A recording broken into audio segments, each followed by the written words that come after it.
I'm Antonio Sala, and in this video we are going to discuss preliminary material in order to set the foundations for what will be later understood as the force ellipsoid of a robotic manipulator. In here we will concentrate on understanding the Jacobian as a matrix gear ratio. In other materials and videos we already discussed that the Jacobian multiplies joint speeds to give me end-effector speeds, but somehow in a gearbox, if speeds are multiplied by 10, then torque is divided by 10 or something like that. So we need to analyze in how the relationship between end-effector forces and joint torques can be written in terms of this Jacobian.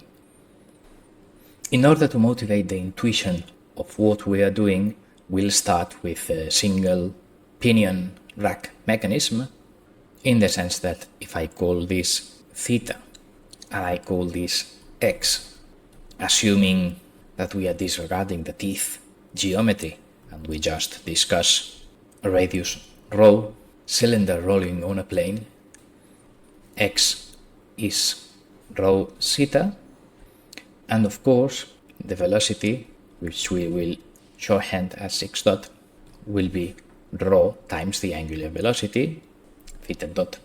So the issue is that the linear coordinate and its derivatives are the angular coordinate times the radius. On the other hand, let us imagine that somebody is exerting a force F and I wish to exert a torque tau counteracting that force so that this mechanism doesn't move if, initial conditions are in equilibrium.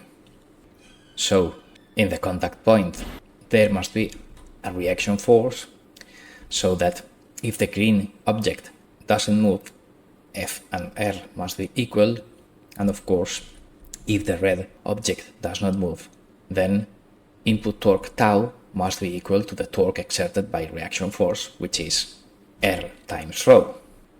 So, we can say that F is torque divided by radius, in the sense that if linear speeds are angular ones multiplied by rho, then linear force is angular force torque divided by rho.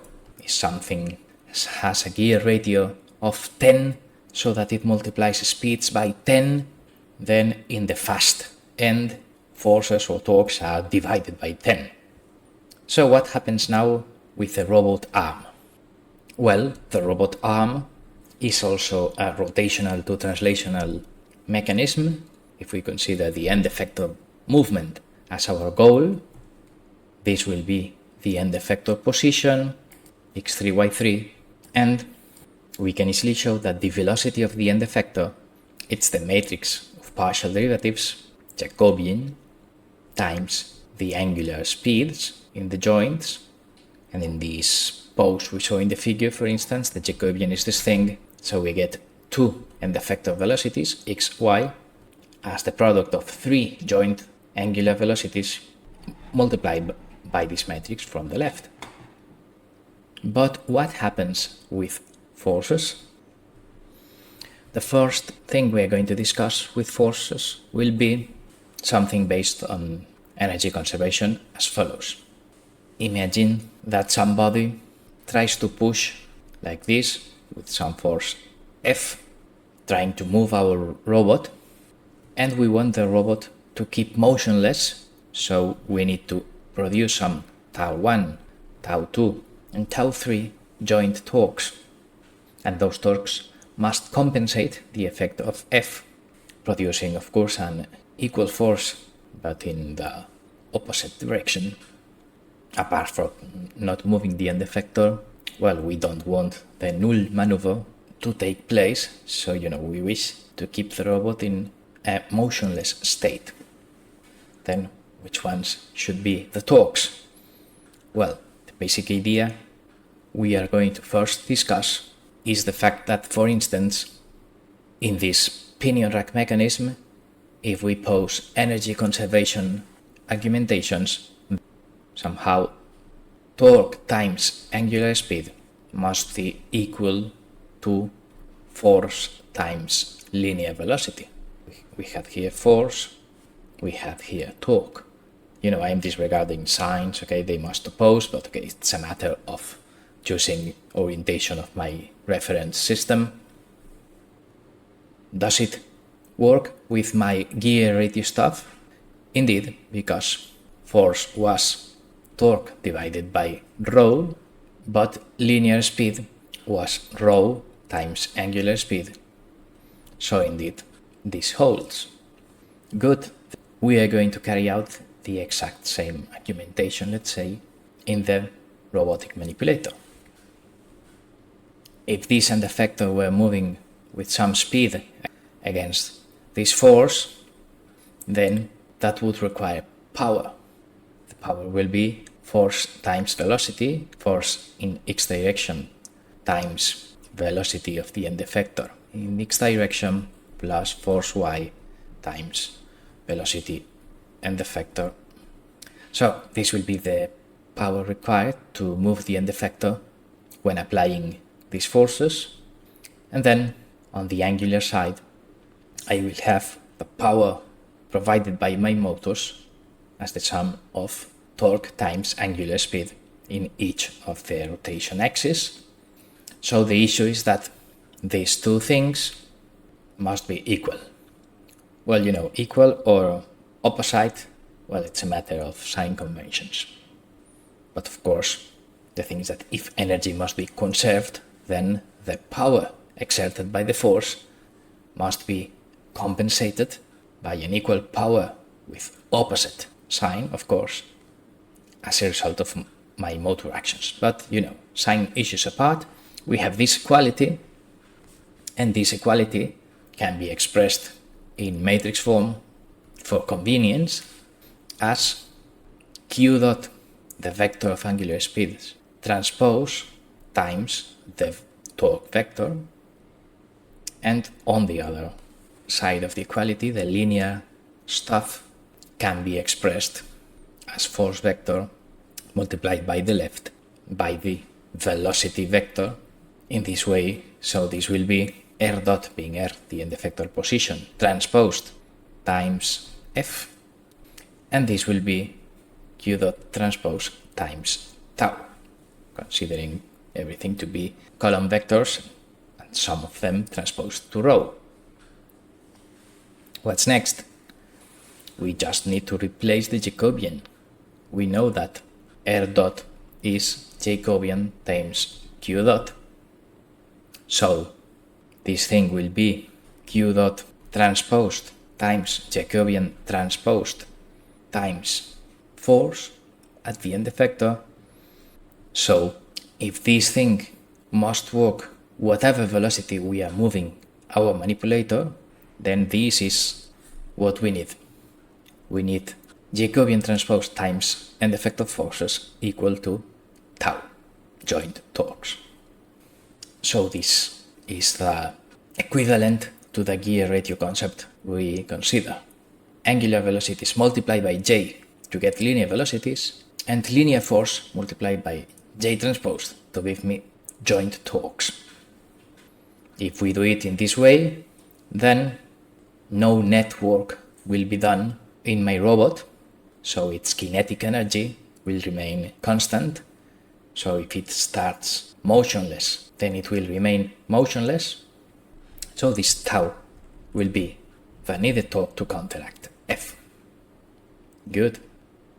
This energy balance will be discussed in a little more formal way when we pose the whole movement equations. That will be done in a minute. Now let us just discuss a conceptual idea. These two equalities are different. The first is an equality given by kinematics. If I move the joints at any speed I wish, then my end-effector will move with this r dot speed. The other one is just kind of an advice on which torque to do to counteract forces, in the sense that if the torque in each of my joint motors is a manipulated variable I can set to any arbitrary value, then that torque is not constrained by any equation. I can put whatever torque I wish So this orange equation must be interpreted, let's say, as a suggestion. If you put this torque, then your robot will remain motionless, if so it was before exerting F. And if you put another torque, because you can put whatever torque you wish, then the robot will move. So the first one is really an equation. The second one is a suggestion on which will be the optimal torque to keep the robot motionless. Let us indeed delve into the details on how the robot moves if I don't apply this exact torque, because I can apply whatever torque I wish. In order to discuss that, we will consider the whole Euler-Lagrange equations of movement as follows. These are the Euler-Lagrange equations of a multi-body system in which L is the Lagrange kinetic minus potential energy, and phi is a term due to exogenous forces acting on my system. If phi is 0, then I would have conservation of energy, and these equations will describe how potential energy gets transformed to kinetic and vice versa. And if phi is non-zero, then there will be exogenous forces injecting or removing power from my robot arm in this case.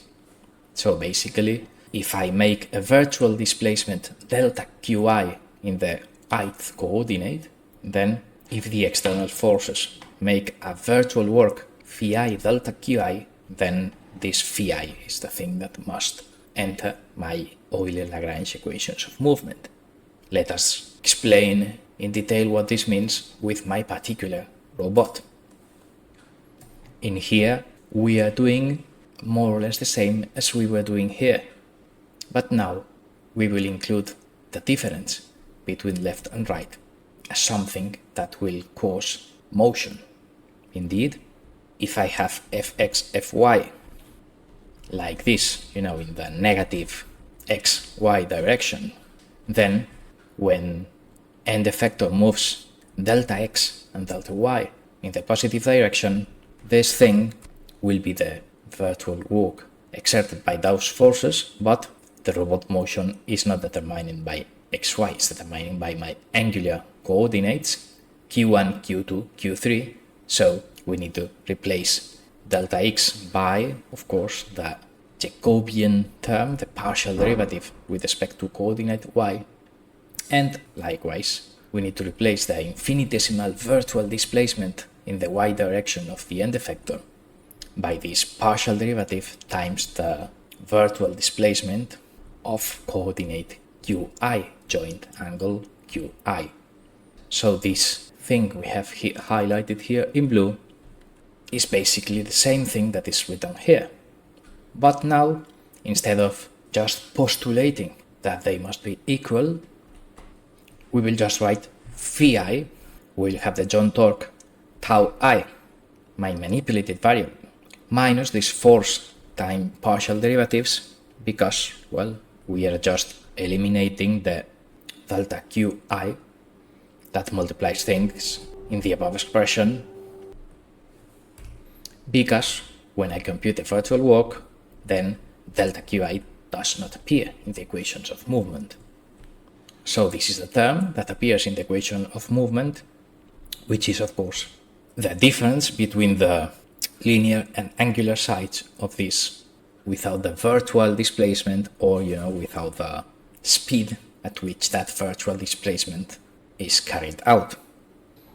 These two equalities are equivalent. I can just decide the force to be rho and these partial derivatives to be column, or the partial derivatives to be rho and force to be column. The thing is that the Jacobian command of MATLAB uses the convention that columns of the Jacobian are the partial derivatives with respect to angular coordinates 1, 2, 3, and rows. First row is x, second row is y. So the Jacobian 2 times 3 from my robot we computed in other videos, well, this is the ith column of the Jacobian. So somehow this way of writing the equation will require the Jacobian, and this way of writing the equation will require something with the Jacobian transpose. but of course they are exactly the same. So if we use MATLAB Jacobian convention so that the partial derivative of the Lagrangian with respect to q is this row vector, then this thing in our robot will be the equations of movement in all coordinates, in which this will mean equality between two row vectors of length 3. We have 3 joints, and these equations are okay.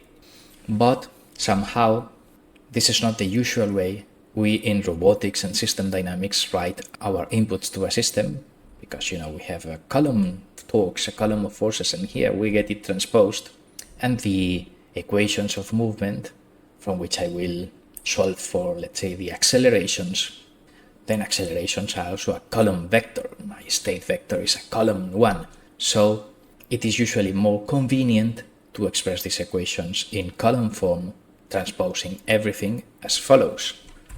We wish to solve for an acceleration vector being q double dot a column, so we wish to express the equations of movement as an equality between column vectors, so we can multiply by inverses of mass matrices or whatever to solve for the acceleration, and I omit the details. The thing is that when we plug into the Euler-Lagrange equations the kinetic energy of my robot arm and no potential energy, because we don't have gravity in this planar case study, then expressing the equations of movement as the transpose of this thing, we get these equations of my robot when they are subject to joint torques and end-effector forces. In the particular case we are considering, if my robot is motionless and I apply tau and F, then the difference between the left and right hand side of this stuff we were considering here is the thing that will cause angular accelerations, robot movement. So indeed we now justified that if I decide to apply torque equal to J transposed F, then the robot will not move, and if I apply any other torque, because I can, then robot will move. So this fully concludes the discussion on what is the meaning of this thing, that Jacobian multiplies joint speeds to get end-effector speeds and multiplies transposed end-effector force to get the required torque to render the robot motionless.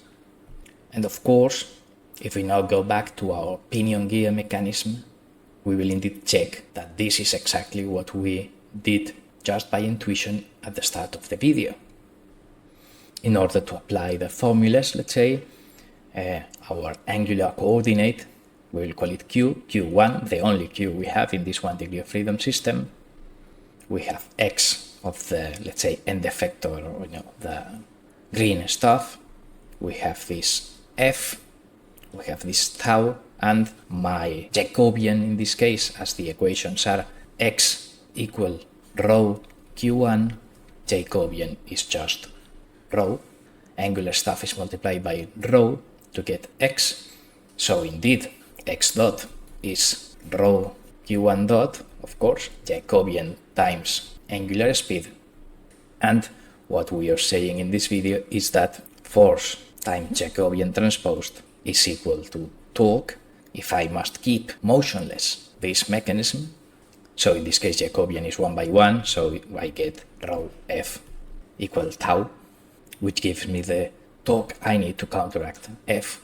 And of course, if tau minus rho f is different from 0, then it will yield some acceleration. So this will be equal to some stuff with q1 double dot.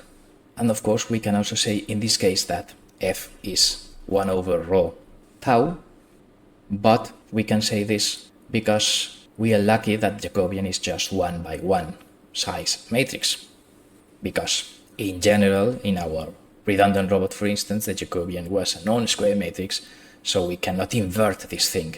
So this is okay if J is invertible, but in a generic case with redundant robots or whatever, this thing will not be correct, so we better learn this expression that is true both for invertible and non-invertible or non-square Jacobian.